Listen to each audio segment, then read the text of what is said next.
Hello students, कैसे हैं आप? आज हम अपना माइक्रोबायोलॉजी के नेक्स्ट टॉपिक पढ़ेंगे। इसमें हम ट्रिचुरिस, ट्रिचुरिया और ट्रेमाटोड्स, फ्लूक्स जिसको बोलते हैं हम, उनको दोनों को एक साथ कवर करेंगे। सबसे पहले विपवॉर्म को देख लेते हैं। विपवॉर्म बहुत छोटा टॉपिक है और इसको विपवॉर्म इसीलिए कहा जाता है क्योंकि इसकी बॉडी विप जैसी होती है। और इसका हैबिटेट क्या होता है? Caecum and colon of humans में, और जनरली ये 5 से 15 साल के बच्चों में कॉमन होता है। ठीक है, तो सबसे पहले हम इसकी मॉर्फोलॉजी देख लेते हैं। अडल्ट वॉर्म 30 से 40 mm का मिलेगा, फीमेल 40 से 50 mm का मिलेगा, फीमेल बड़ी होती है। इसके एंटीरियर 2/3 थिन होते हैं और वो एम्बेड यानी घुस जाते हैं म्यूकोसा में, ह्यूमन की म्यूकोसा में एंट्री कर लेते हैं। पोस्टीरियर 1/3 फ्री रहता है। तो यहीं से आपको समझ में आ रहा होगा कि अनीमिया इसमें बी मिलेगा। ओवा इसका बैरल शेप्ड होता है, बाइल स्टेन्ड होता है और छोटा होता है 50 से 25 mm with mucus plugs at both poles. Species का फीचर क्या है? मेल्स में कॉपुलेटरी स्पेक्यूल होता है और फीमेल्स में नहीं होता। लाइफ साइकिल इसकी देख लेते हैं सिंप्लीफाइड। सबसे पहले फीमेल तो एग्स ले करेगी जो कि स्टूल में जाके पास हो जाएंगे। वो एग्स सॉइल में पड़े पड़े 3 हफ्ते के अंदर मैच्योर हो जाएंगे। अच्छा, किसी भी तरीके से ह्यूमन ने अगर वो एम्ब्रियोनेटेड एग्स इंजेस्ट कर लिया कंटेमिनेट फूड से, सॉइल से, तो उसकी बॉडी में लार्वा जो होगा वो हैच होगा और वो सीधे जाके सीकम और कोलन पे जाके बैठ जाएगा। वहीं पे वो मैच्योर होगा अडल्ट्स के फॉर्म में। और आपको ध्यान रखना है कि फीमेल जो है वो 5000 से 20,000 एग्स पर डे होती है। तो उसकी इन्फेक्टिव फॉर्म क्या हो गई? Embryonated egg. और डायग्नोस्टिक फॉर्म क्या हो गई? Egg in stool. कोई भी आप ऐसा पैरासाइट लिख के आएंगे तो उसमें आपको ये दोनों चीज जरूर मेंशन करनी है, इन्फेक्टिव फॉर्म और डायग्नोस्टिक फॉर्म। एग्जामिनर पर बहुत अच्छे इंप्रेशन पड़ेगा इसका। पैथोजेनेसिस क्या है? It is usually asymptomatic but heavy infection, यानी कि सिम्टम आएंगे नहीं लेकिन इन्फेक्शन बहुत ज्यादा होगा। और इसका सबसे कॉमन सिम्टम होता है ब्लडी डायरिया, ट्रिचुरिस डिसेंट्री सिंड्रोम जिसको बोलते हैं हम। क्योंकि वो एम्बेड होके सारे न्यूट्रिशन खींच रहा है तो अनीमिया और ग्रोथ रिटार्डेशन भी मिलेगा। कई बार रेक्टल प्रोलैप्स मिल जाता है क्योंकि बार बार मोशन आ रहा है, तो जो वो रीजन होता है वो स्ट्रेच ही रह जाता है बच्चों में। इसनोफिलिया इसमें कॉमन होता है, इसनोफिल्स की मात्रा बढ़ जाती है। डायग्नोसिस कैसे करेंगे? सबसे इंपॉर्टेंट डिस्कस्ड होता है स्टूल माइक्रोस्कोपी। स्टूल लिया, उसमें चेक कर लिया, बैरल शेप्ड होगा तो नहीं है म्यूकस प्लग्स के साथ। म्यूकस प्लग्स एक्चुअली इसका की नोट है, मतलब आप देखोगे ना, आप माइक्रोस्कोपी में जब करते हो तो बहुत छोटी छोटी चीजें आपको दिखती हैं, उसमें से आपको आइडेंटिफाई करना होता है। तो ये सब की नोट सिम्टम्स हेल्प करते हैं इजी आइडेंटिफिकेशन में। क्रॉस एग्जामिनेशन अगर आप करेंगे तो पहले होता था कि रेक्टम को एग्जामिनेशन करते थे, उसमें अडल्ट फॉर्म शायद दिख जाए। ठीक है, अगर पेरिफेरल स्मीयर बुलाओगे तो आपको उसमें इसनोफिलिया मिलेगा। ट्रीटमेंट अगेन मेबेंडाजोल और एल्बेंडाजोल। और सैनिटेशन हाइजीन आपको मेंटेन रखना है सॉइल कंटेमिनेशन से बचाने के लिए।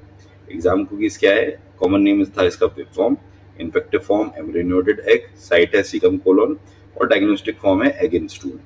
कॉम्प्लिकेशन इसका रेक्टल प्रोलैप्स है और रेक्टल प्रोलैप्स से ये समझ में आ जाता है ये ट्रिचुरिस ट्रिचुरा ही है, विपवॉर्म ही है। फिर आगे हमारे फ्लूक्स, जिसको हम एक ब्रॉड कैटेगरी ट्रेमाटोड्स में डालते हैं। इसकी 3-4 तरह की क्लासिफिकेशन है और उनकी भी एक एक दो स्पीशीज है। तो हम जितनी भी इम्पोर्टेंट हैं इनकी स्पीशीज फ्लूक्स की, वो एक बार में अलग से पढ़ेंगे जिससे आपको सारा मटेरियल तैयार हो जाए और कंफ्यूजन ना हो। तो ये क्या है? ये flat shape leaf shape worms होते हैं, इसको हम प्लेटिहेल्मिन्स कहते हैं। मेनली ये हर्माफ्रोडाइट्स होते हैं, एक स्पीशीज को छोड़कर सिस्टोसोमा। इसमें सेपरेट सेक्सेस मिलते हैं, स्पाइन भी मिलती है। और आपको ये जरूर लिख के आना है कि इसको स्नेल इसका इंटरमीडिएट होस्ट होता है। मेनली ये एक्वाटिक एनवायरनमेंट में ही पाए जाते हैं, जैसे फिश, क्रैब्स, मोलस्क्स में। तो अपने फ्लूक्स का क्लासिफिकेशन देख लेते हैं। 4 इसका ब्रॉड क्लासिफिकेशन है, ब्लड, हेपेटिक, इंटेस्टाइनल और लंग, यानी चारों साइट ऑफ इन्फेक्शन के ऊपर डिपेंड है। ब्लड फ्लूक्स आपको कहाँ मिलेंगे? ब्लैडर में या इंटेस्टाइन में, बीन्स में। हेपेटिक फ्लूक्स आपको बाइल डक्ट्स में मिलेंगे। इंटेस्टाइनल फ्लूक्स आपको स्मॉल इंटेस्टाइन में मिलेंगे। लंग फ्लूक्स आपको लंग्स में मिलेंगे। अच्छा, इनकी जो स्पीशीज है उनके नाम हम नीचे पढ़ लेंगे, नहीं तो आप कंफ्यूज हो जाओगे। ठीक है, जनरल मॉर्फोलॉजी में आप देखेंगे तो क्या मिलेगा आपको? फ्लैट अनसेगमेंटेड बॉडी मिलेगी और उसमें ओरल और वेंट्रल सकर्स मिलेंगे, इसीलिए उसको फ्लूक्स बोलते हैं, वो खींचते हैं। ओविपोरस होते हैं, ये एग्स डालते हैं और हर लेग्स में एक लिड टाइप की होती है जिसको हम ओपरकुलम बोलते हैं, लेकिन सिस्टोसोमा में नहीं होती। सिस्टोसोमा नॉन ओपरकुलेटेड होते हैं क्योंकि इनमें स्पाइन होती है, या तो लेटरल स्पाइन होगी या टर्मिनल स्पाइन होगी। तो आपको ये ध्यान रखना है, सिस्टो में सेक्सेस स्प्लिट होंगे, स्पाइन होगी, एक्स होंगे और ब्लड में स्विमिंग करेंगे। तो सबसे पहले हम सिस्टोसोमा को करेंगे ब्लड फ्लू, क्योंकि ब्लड में पाया जाता है, और इसकी कुछ इंपॉर्टेंट स्पीशीज देखेंगे। तो पहली है हीमोटोबियम। ये कहाँ मिलती है? वेन्स ऑफ यूरिनरी ब्लैडर में, और इसका फीचर है टर्मिनल स्पाइन। फिर है मेंसनी, ये इंटेस्टिनल वेन्स में मिलती है और इसका फीचर है लेटरल स्पाइन। फिर है जपोनिकम, ये है मेजेंट्रिक वाइन्स और इसमें कोई स्पाइन नहीं होगी, स्मॉल लेग मिलेगा। क्लिनिकल इसकी प्रॉब्लम्स क्या मिलती हैं? स्विमर्स इच, जो लोग स्विमिंग ज़्यादा करते हैं, Katayama fever, haematuria, portal hypertension. और डायग्नोसिस कैसे करेंगे? Eggs in urine and stool, ELISA से कर सकते हैं आप, रेक्टल बायोप्सी से कर सकते हैं। तो फिर नेक्स्ट है हमारा क्लोनोरिचिस साइनेसिस, जिसको हम चाइनीज लिवर फ्लू भी कहते हैं। और इसकी इन्फेक्टिव फॉर्म क्या होती है? मेटाकेरिया इन फिश। मेटाकेरिया क्या होता है? ये जितने भी होस्ट होते हैं इनकी दो फॉर्म होती हैं। पहले तो एक सिस टाइप की बना के एक टेम्परेरी किराएदार टाइप के होस्ट पे चले जाते हैं, वहां पे ये पड़े रहेंगे, कोई इन्फेक्शन नहीं करेंगे, बस इनको एक टिकने की जो जगह चाहिए होती है, जैसे स्नेल हो गया, फिश हो गई, वहां पे ये इंसिस्ट होकर पड़े रहेंगे। अब जब वो फिश कोई खाएगा, चाहे मैमल, फिश को कौन खाएगा? मैमल्स खाएंगे, आदमी खाएंगे, या और कोई समुद्री जानवर खाएगा, तो उसके अंदर जाके इनका सिस्ट से खुल जाएंगे और अपने मेन इन्फेक्टिव फॉर्म में आ जाएंगे। इसी को मेटा करकेरिया कहते हैं, और इसी तरीके से इनकी पैथोजेनेसिस करते हैं। हैबिटेट इनका बाइल डक्ट्स होता है। कॉम्प्लिकेशंस क्या है? कोलेंजाइटिस, कोलेंजियोकार्सिनोमा। कोलेंजाइटिस का मतलब हो गया बाइल डक्ट्स में है, वहां पे इन्फेक्शन और इन्फ्लेमेशन हो रहा है। तो आइटिस का मतलब इन्फ्लेमेशन होगा। यही प्रॉब्लम अगर ट्रीट नहीं होती है या बहुत हाई लेवल पे चली जाती है तो कार्सिनोमा होगा, यानी कि उस एरिया में मतलब बाइल डक्ट्स के एपिथेलियल सेल्स में कार्सिनोमा होगा। और एक लाइन आप याद कर लीजिए, जितने भी ये नोमा है और कैंसर टाइप है, ये एपिथेलियल सेल में ही जनरली पाए जाते हैं उस ऑर्गन के।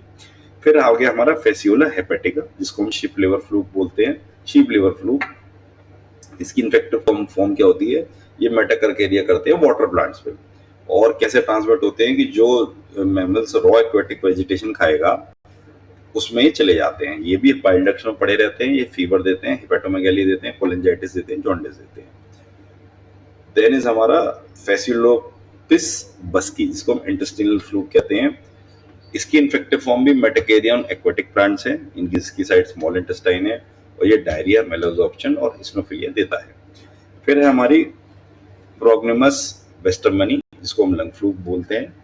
ये मेटाकेरिया करता है अंडरक्रोप क्रैब या क्रेफिश में, यानी क्रैब और क्रेफिश में पड़ा रहेगा, और जैसे ही कोई मैमल, ह्यूमन उसको खाएगा, और वो पूरा कुक करने का मतलब क्या होता है? अंदर के जितने भी पैरासाइट बैक्टीरिया हैं वो हाई टेम्परेचर से खत्म हो जाते हैं, हीट से, फ्लेम से।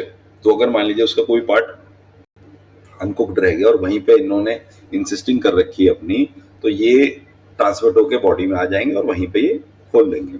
अच्छा, ये क्या करता है लंग फ्लू? ये लंग्स में जाके एक सिस्ट और बना लेगा, जिससे क्रोनिक कफ और हेमाटोसिस होगा। हेमाटोसिस यानी उल्टी में ब्लड आएगा। और डायग्नोसिस कैसे करेंगे? आप स्पूटम में, स्टूल में इसके एक्स आपको मिल जाएंगे। एग्जाम को किस क्या है सारे उसकी, देखिए ये एक चीज जरूर लिख के आनी है, intermediate host of all flukes is snail. इसकी इन्फेक्टिव फॉर्म क्या होती है? मेटाकर्केरिया।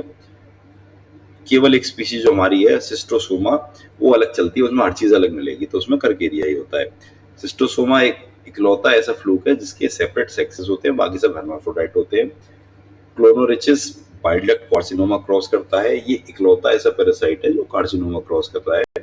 तो ये एमसीक्यू में आपसे पूछा जा सकता है, ये आपके वाइवा अगर हायर लेवल का होगा तो वहाँ ये पूछ सकते हैं। फेसियोला हेपेटिक फाइब्रोसिस करता है, और पैराग्नोमस लंग सिस्ट करता है, ब्राउन स्पूटम देता है। तो मेन आपको ध्यान क्या रखना है? फ्लूक्स फ्लैट थीव्स होते हैं, वो न्यूट्रिशन और बाइल को चुरा लेते हैं। सिस्टोसोमा स्विम करता है ब्लड में, क्लोनोरिचिस बाइल में स्विम करते हैं, फेसियोला लिवर में, और पैग्नोमस लंग्स में। तो लोकेशन के हिसाब से आप डिजीज को डिसाइड कर सकते हैं। तो इसी के साथ ये दोनों टॉपिक हमने खत्म किए। मिलते हैं नेक्स्ट चैप्टर में। Thank you.